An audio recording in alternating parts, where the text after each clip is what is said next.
วันนี้สิพามาเบิ่งต้นมักทุเรียน1,000 ปีนะทุกคนตัวบัวลงมาแม่อยากให้บัวลงมาคือตอนนั้นเลยฮัลโหลอยากเล่นเหรออยากไปเล่นวันนี้สิพามาเบิ่งต้นมักทุเรียน1,000 ปีนะทุกคนบ่ฮอดพันเอาทุกคนประมาณ100 กว่าปีนะทุกคนเก่าแฮกเนาะอายุซ้ำกับ30-40 ปีพุ่นนะทุกคนอันเป็นคนในกระเฒ่าเลยเนาะแต่ว่าเป็นหมากพี่ลึกทุกคนเป็นมักทุเรียนพันธุ์บ้านเนาะทุกคนเนาะมันเป็นหมอนทองเนาะทุกคนพามาเบิ่งต้นเลยเนาะทุกคนเนาะอยู่หลักเท่าไหร่หลัก30บ่บ้านยังบ้านพ้นตองบ้านห้วยตองทุกคนเนาะอยู่บ้านห้วยตองทุกคนเนาะใครอยากเบิ่งบักทุเรียนตอนนี้เป็นกระแสแห้งทุกคนบักทุเรียนล่างแห้งให้มีแต่คนถ่ายบักทุเรียนเนาะเฮาสิมาเบิ่งต้นนี้เลยทุกคนเอามือกล้องเฮามาเบิ่งว้าวทุกคนพุ่นน่ะเป็นหมากเนาะทุกคนหน่วยบ่ใหญ่ทุกคนแต่ว่าแซ่บอร่อยเนาะเป็นบักทุเรียนพื้นบ้านเนาะยังหลงเหลืออยู่ต้นเดียวนะทุกคนบ่ต่ำกว่า30 ปี40 ปี50 ปีทุกคนโอ้พุ่นน่ะเป็นต้นที่ว่าเก่าแก่แห้งทุกคนเนาะแต่ว่ามันก็ยังเป็นหมากหลายเลยนี่ทุกคนพุ่นน่ะโอ้งามๆบักใหญ่เนาะพุ่นน่ะต้นเอามือกลองเข้ามาเบิ่งต้นนี่เนาะต้นบักใหญ่ก่อจนมาหุ่มทุกคนโอ้บ่ต่ำกว่า40 ปีทุกคนเอ้าอันนี้ต้นหนึงก็มีได้นี่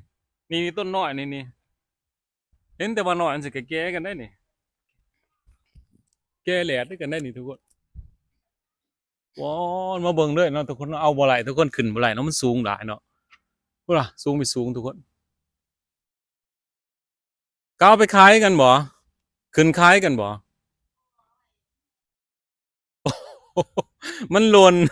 มันหล่นแหละจึงกินเองเนาะเจ้าของเฮือนเพิ่นว่ามันหล่นถามมันหล่นเนาะมันหล่นแหละเก็บมากินเนาะถ้ามันบ่หล่นก็บ่ได้เอามากินเนาะทุกคนเพราะว่ามันเป็นหมามันก็แซ่บอยู่บ่แซ่บอยู่แซ่บอยู่เนาะเขาขายอยู่ตลาดประมาณหน่วยหนึง3 4 50แม่นบ่เอาไปเป็นดูโอ้ขายเป็นโลนึงเท่าไหร่ก็ขายบ่ฮู้เนาะแต่ว่าเขาถามเขาอยู่หั่นโลนึงประมาณ7-80บางเทื่อก็แสนปลายเนาะสำหรับบักทุเรียนลาวเฮาทุกคนเนาะฝากเนาะทุกคนเนาะแต่ว่ามื้อนี้ก็สิบ่ได้ขึ้นเพราะว่ามันสูงได้เนาะทุกคนเนาะสิไปหาเบิ่งต้นไม้แล้วก็ฝากวิดีโอตัวนี้นำทุกคนเนาะถ้าไปมักบักทุเรียนแบบนี้เนาะทุกคน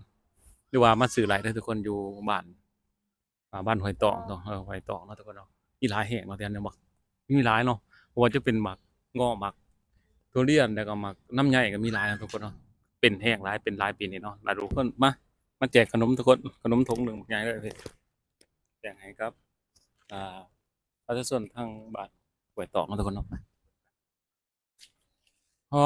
บัดนี้ เหนื่อย เอาขนมไว้กินเด้อขนมมาไว้กินบ่มีถุงบ่เอามีถุงถ้ามีไว้กินใจร้ายเถอะไม่สู้บ่ได้มาดื่มน้ำบ่อ่าใจเถอะมีหยังอีกปะนี่ขนมอืมเจ้ามื้อใดสิมื้อเฮ็ดเวียกเอามื้ออื่นไปเฮ็ดเวียกมีไปอยู่เฮือนติมีอยู่แม่จะไปไสน่ะเนี่ยเราก็ไปอยู่ในเราก็ไปเห็นแม่ก็ไปเฮ็ดเวียกเหมือนกันอ่าโอ้ใจร้ายได้หลายบ่ ด้วย ได้หลายได้ร้ายขอบใจเด้อเออมาดินกับมาดินกับร้านบิซูนะทุกคนอยู่บ้านห้วยตองเนาะโดนๆได้มาเทื่อนึงทุกคนมาถ่ายบรรยากาศให้ทุกคนได้เบิ่งบักทุเรียนหยังเนาะถ้ามาคลิปนี้ก็อย่าลืมเนาะทุกคนเนาะกดไลค์กดแชร์กดติดตามเด้อทุกคนแล้วเฮาไปแจกมื้ออื่นเนาะทุกคนเนาะไปกัน